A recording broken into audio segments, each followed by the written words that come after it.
एक हथियार जो उसके हाथ में हमेशा रहता था, इस प्रकार उसे उसका नाम शूलपाणि पड़ गया। यह शूलपाणि जो कहानी है वह भगवान महावीर के जीवन से संबंधित है। उसमें यह बताया गया है कि कैसे वह अपनी करुणा, सहानुभूति, धैर्य, विश्वास और सेवा भाव से एक राक्षस को अपना शिष्य बना लेते हैं। इस कहानी में यह भी बताने का प्रयास किया गया है कि मीठी बोली और शांत भाव से मनुष्य ही नहीं बल्कि सर्प जैसा विषैला जंतु भी अपने वश में हो सकता है। तो हम लोग इस कहानी को पढ़ना शुरू करते हैं। शाम ढलने लगी थी।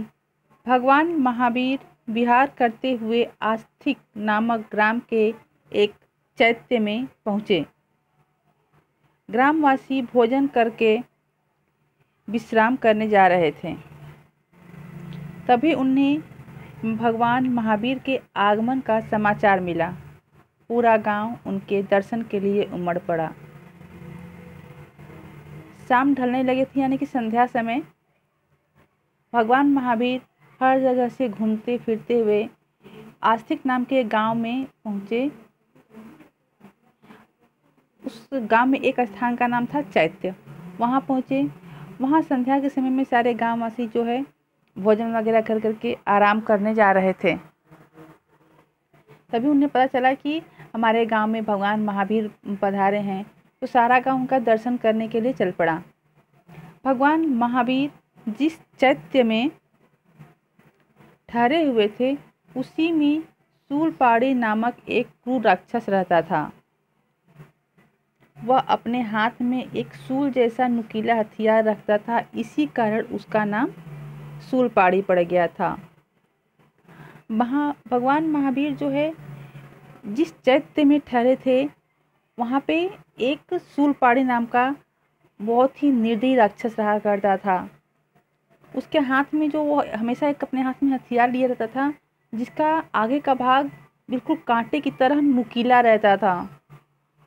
तो वो हमेशा उस वैसा ही हथियार था, इसलिए लोग उसे शूलपाणि के नाम से बुलाने लगे थे। उसका नाम ही शूलपाणि पड़ गया।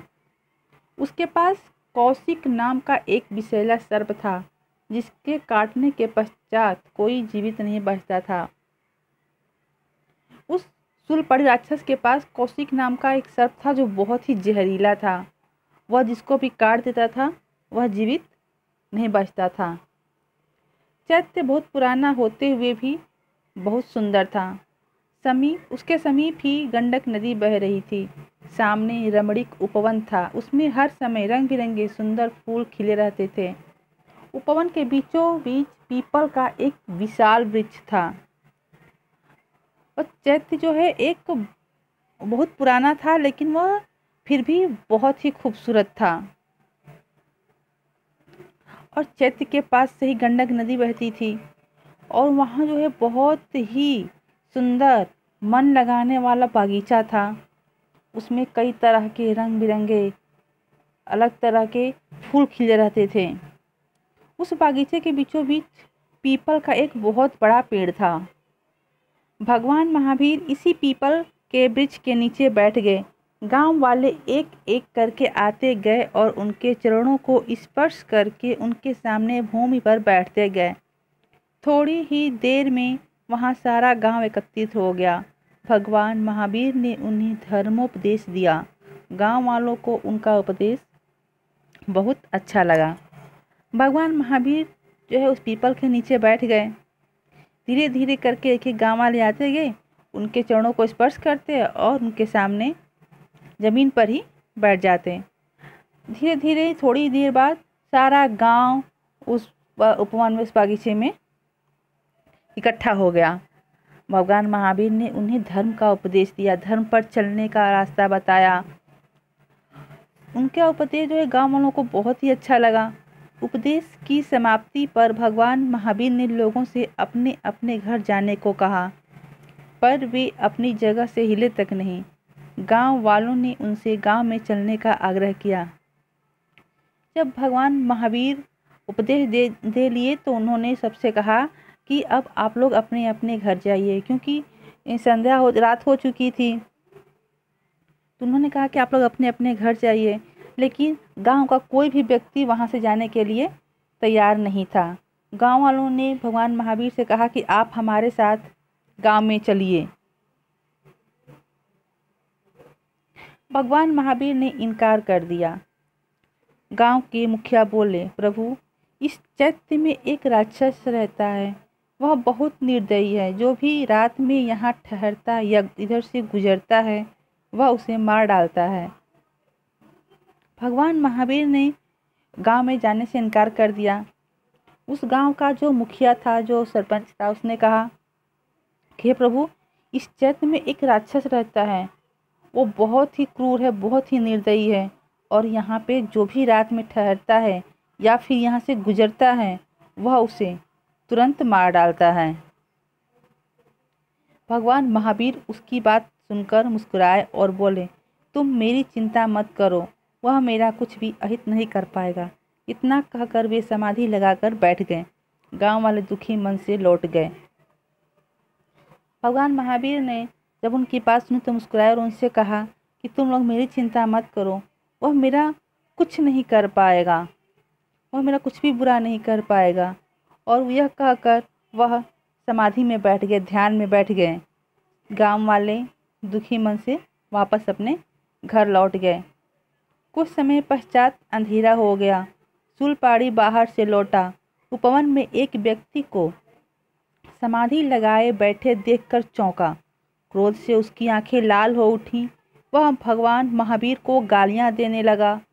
उसने उन्हें जान से मारने की धमकी भी दी। भगवान महावीर पर इसका कोई प्रभाव नहीं पड़ा। वे समाधि लगाए बैठे रहे। कुछ देर के पश्चात अंधेरा ज़्यादा हो गया। शूलपाणी नाम का जो राक्षस था वह भी बाहर से आ गया, लौटा। उसने बगीचे में एक व्यक्ति को समाधि में बैठे हुए देखा। उसे आश्चर्य हुआ और क्रोध भी आया। क्रोध से उसकी आंखें पूरी लाल हो गईं।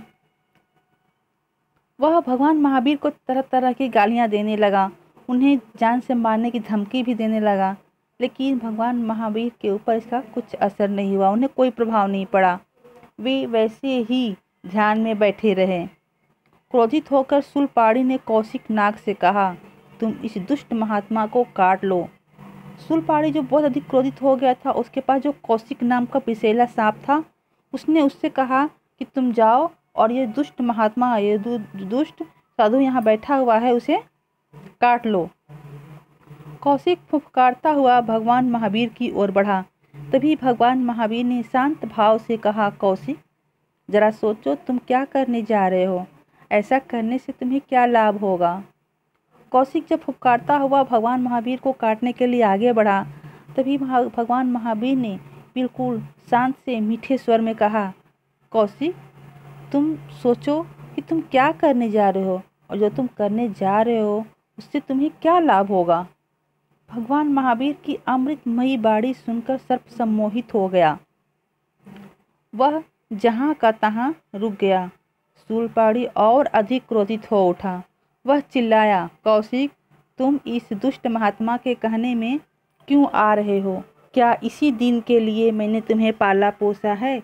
मैं नहीं जानता था कि तुम इतने धूर्त निकलोगे। अब मैं स्वयं इसका वध किए देता हूँ। भगवान महावीर की प्रेमपूर्ण बातें सुनकर, उसकी बाणी सुनकर सर्प जो है सम्मोहित हो गया था, तो उनके बस में हो गया। वह जहाँ था वहीं रुक गया। यह देखकर शूलपाणी और अधिक क्रोध में हो गया और चिल्लाकर उसने सांप से कहा कि कौशिक, तुम इस दुष्ट महात्मा की बात सुन रहे हो। मैंने तुम्हें इस दिन के लिए पाला पोसा था। मैं नहीं जानता था कि तुम धूर्त निकलोगे, तुम बेईमान निकलोगे। ठीक है, अब इसका वध मैं स्वयं कर देता हूँ। शूलपाणी ने अपना शूल उठाया। जैसे ही उसने भगवान महावीर पर आक्रमण करना चाहा, कौशिक नाग ने उसे ही डस लिया। शूलपाणी जब अपना शूल उठा करके भगवान महावीर को मारने जाता है, तभी कौशिक नाग शूलपाणी को ही डस लेता है। शूलपाणी धड़ाम से भूमि पर गिर पड़ा और तड़पने लगा। उसे तड़पता देखकर भगवान महावीर को बहुत दुख हुआ। उन्होंने कहा, शूलपाणी, घबराओ मत, मैं अभी जड़ी बूटी लाकर तुम्हारा उपचार करता हूँ। क्योंकि कौशिक नाग बहुत ही विषैला था, उसने यूं ही शूलपाणी को डसा। शूलपाणी तुरंत जमीन पर गिर पड़ा और तड़पने लगा। उसे तड़पते हुए देखकर भगवान महावीर को बहुत दुख होता है और वह शूलपाणी से कहते हैं कि तुम घबराओ नहीं, मैं अभी जड़ी बूटियों की व्यवस्था करता हूँ और तुम्हारा इलाज भी करता हूँ। भगवान महावीर जंगल की ओर निकल गए। अंधेरा होने के कारण उन्हें बहुत परेशानी हो रही थी, फिर भी उन्होंने एक जड़ी बूटी खोज ही ली। जब वे लौटे तो गांव के बहुत से लोगों को वहां पाया। भगवान महावीर ने जड़ी बूटी घीस कर शूलपाणी का उपचार करना आरंभ किया तो गांव के मुखिया ने कहा, भगवान इसे न बचाएं, यह हत्यारा और पापी है, यह निर्दोष लोगों को सताता है, अतः इसे मर जाने दें। भगवान महावीर उसी समय जंगल की ओर चले जाते हैं। अंधेरा था इसलिए उन्हें जड़ी बूटी ढूंढने में बहुत प्रॉब्लम हो रही थी, परेशानी हो रही थी, फिर भी उन्होंने एक जड़ी बूटी को ढूंढ ही लिया। जब वो वापस लौटे तो उन्होंने देखा कि वहाँ पे सारे गांव के लोग इकट्ठा हैं। उन्होंने जड़ी बूटी को घिसा और घिस कर शूलपाणी का उपचार करना शुरू कर दिया। तब गांव के मुखिया ने कहा कि हे प्रभु, आप इसे न बचाएं, क्योंकि हत्यारा और पापी है, यह निर्दोषों को सताता है, यह मर जाए तो ही अच्छा है। महावीर स्वामी ने कहा, तुम्हारा कथन ठीक है, पर इस समय शूलपाणी कष्ट में है, हमें कष्ट में पड़े जीव की मदद करनी चाहिए। शूलपाणी का स्वभाव है दूसरों को कष्ट देना और मेरा स्वभाव है दूसरों की मदद करना।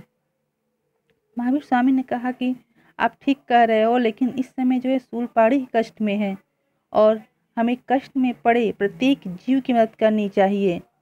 शूलपाणी का स्वभाव है दूसरों को कष्ट देना और हमारा स्वभाव दूसरों की मदद करना।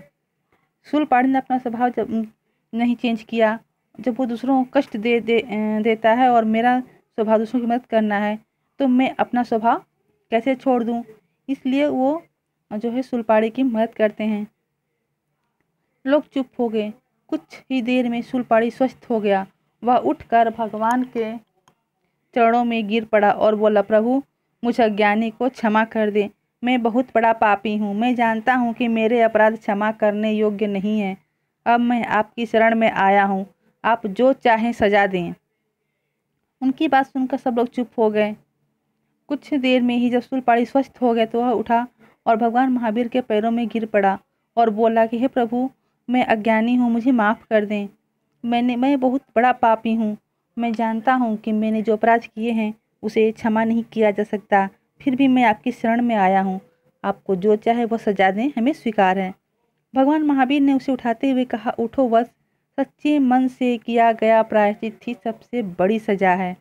उन्होंने कहा कि जो व्यक्ति सच्चे मन से अपने पापों का प्रायश्चित करता है वही उसका सबसे बड़ी सजा होती है। मुझे अपना शिष्य बनाकर दीक्षा दें, मैं प्रण करता हूँ कि अब किसी को नहीं सताऊंगा, शूलपाणी ने कहा। शूलपाणी ने भगवान महावीर से कहा कि आप मुझे अपना शिष्य बना लें और दीक्षा प्रदान करें। आज से मैं प्रतिज्ञा करता हूँ कि अब मैं किसी को भी नहीं सताऊंगा।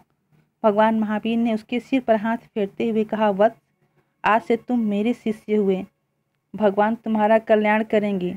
मानवता की सेवा करना ही सबसे बड़ा धर्म है, यही तुम्हारे लिए दीक्षा है। भगवान महावीर ने उसके सिर पर हाथ रखा और कहा, वत्स बेटा, आज से तुम मेरे शिष्य हुए, आज से तुम मेरे शिष्य हो, भगवान तुम्हारा कल्याण करेंगे। मानवता की सेवा करना सबसे बड़ा धर्म है, तुम हमेशा मानवों की सेवा करो और मैं तुम्हें यही दीक्षा देता हूँ, तुम्हारे लिए यही दीक्षा है। भगवान स्वामी दीक्षा पाने के उपरांत शूलपाणी का जीवन दर्शन ही बदल गया। अब वह परोपकार में जीवन व्यतीत करने लगा। जब शूलपाणी भगवान महावीर से दीक्षा प्राप्त कर लिया तो उसका तो जीवन दर्शन ही बदल गया था। वह अब केवल दूसरों का उपकार ही किया करता था और दूसरों का उपकार करना ही उसका जीवन बन गया था। बेटा, ये चैप्टर जो है आज लेसन पूरा हो गया। कुछ बहुविकल्पीय क्वेश्चंस हैं, जैसे जो इसी कहानी से हैं। इस कहानी के अनुसार महावीर कहाँ ठहरे हुए थे? आप लोग को पता है कहाँ ठहरे हुए थे? चैत्य में। तो इसका ऑप्शन होगा ख, चैत्य। इस कहानी के अनुसार महावीर चैत्य में ठहरे हुए थे। दूसरा है, शूलपाणी राक्षस अपने हाथ में कौन सा हथियार रखता था? बर्छी, भाला, तलवार, शूल जैसा नुकीला हथियार। तो शूलपाणी अपने हाथ में कैसा हथियार रखता था? शूल जैसा नुकीला हथियार। इसका घ ऑप्शन होगा। शूलपाणी के सर्प का क्या नाम था? कौशिक, कौस्तुभ, सात्विक, कोई नहीं। लेकिन शूलपाणी के सर्प का क्या नाम था? कौशिक। तो इसका आंसर होगा कौशिक। चैत्य के निकट से कौन सी नदी बहती थी? नर्मदा, गंडक, गंगा, यमुना। तो कौन सी नदी बहती थी? गंडक नदी बहती थी। तो कौन सा आंसर होगा? गंडक। 5वां है, भगवान महावीर किस वृक्ष के नीचे बैठे थे? बरगद, साल, अशोक, पीपल। तो भगवान महावीर पीपल के वृक्ष के नीचे बैठे थे। इसका आंसर होगा पीपल। महावीर ने सर्प से क्या कहा? मुझे छोड़ दो, निर्दोष व्यक्ति को मत डसो, सोचो कि तुम क्या करने जा रहे हो, यहाँ से भाग जाओ। भगवान महावीर ने सर्प से क्या कहा था? यही ना कि सोचो कि तुम क्या करने जा रहे हो। इसका ऑप्शन होगा सोचो कि तुम क्या करने जा रहे हो। 7वां है, शूलपाणी को तड़पता देखकर गांव के मुखिया ने क्या कहा? यह हत्यारा और पापी है, यह निर्दोष लोगों को मारता है, इसे मर जाने दें सभी। तो गांव के मुखिया ने यही कहा था कि भगवान यह हत्यारा और पापी है, यह निर्दोष लोगों को मारता है, अतः इसे मर जाने दें। तो इसका ऑप्शन क्या होगा? सभी, यानी कि तीनों ऑप्शन इसके सही हैं। महावीर के अनुसार सबसे बड़ी सजा क्या है? सच्चे मन से किया गया प्रायश्चित, मृत्युदंड, फांसी, उम्र कैद। तो क्या है? सच्चे मन से किया गया प्रायश्चित ही सबसे बड़ी सजा है। तो इसका ऑप्शन होगा कुछ मौखिक प्रश्न है, आप लोगों ने कहानी अच्छे से पढ़ी है तो इसका आंसर करिए। भगवान महावीर किस धर्म के प्रवर्तक थे? भगवान महावीर किस धर्म के प्रवर्तक थे? तो भगवान महावीर जैन धर्म के प्रवर्तक थे। चैत्य में रहने वाले राक्षस का क्या नाम था? चैत्य में रहने वाले राक्षस का नाम शूलपाणी था। शूलपाणी के विषैले सर्प का क्या नाम था? तो शूलपाणी के विषैले सर्प का नाम कौशिक था। गांव वाले क्यों डर रहे थे? गांव वाले इसलिए डर रहे थे कि कहीं शूलपाणी भगवान महावीर को मार न डाले, उन्हें सताए ना। भगवान महावीर जंगल की ओर क्यों गए? भगवान महावीर जंगल की ओर जड़ी बूटियों की खोज में गए थे। शूलपाणी का उपचार करने के लिए जड़ी बूटियों के लिए गए थे। तो आप लोग इस लेसन को अच्छे से पढ़ लीजिएगा और समझ लीजिएगा। इसमें मौखिक प्रश्न सिर्फ आप लोगों को जब बुक पढ़ लेंगे तो मौखिक प्रश्न अपने आप याद हो जाएगा, और ये आप बुक में टिक कर लेंगे, जो सही विकल्प है उस पर सही का निशान लगा देंगे। Okay, thank you.